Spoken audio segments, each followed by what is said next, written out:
باجوہ صاحب نے قسم اٹھا کے کہا ہے کہ وہ جو چیئرمین عمران خان کا رجیم چینج کرنے میں ان کا کوئی رول نہیں تھا، اور ساتھ ساتھ نواز شریف کو جو باہر بھیجا گیا تھا ان کا کوئی رول نہیں تھا. تو باجوہ صاحب قسم اٹھا رہے ہیں کہ عمران خان کی جو حکومت چینج ہوئی ہے اس میں ان کا کوئی رول نہیں تھا. اس حوالے سے کیا اسٹیٹمنٹ دیں گے؟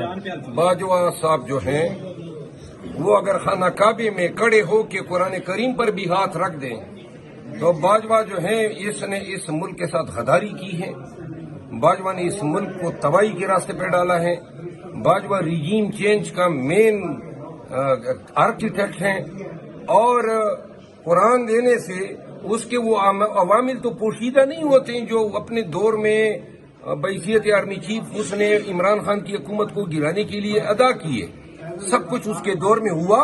مولانا فضل الرحمان صاحب جو ہیں آن ریکارڈ اس کا اقرار کر چکے ہیں. پیپل پارٹی، MQM، تمام جو مورد اور کردار ہیں انہوں نے اس ببانگیدار اس کا اقرار کیا ہوا ہے کہ سب کیا درا جو تھا وہ اس وقت کی اسٹیبلشمنٹ کے سربراہ باجوہ کا تھا.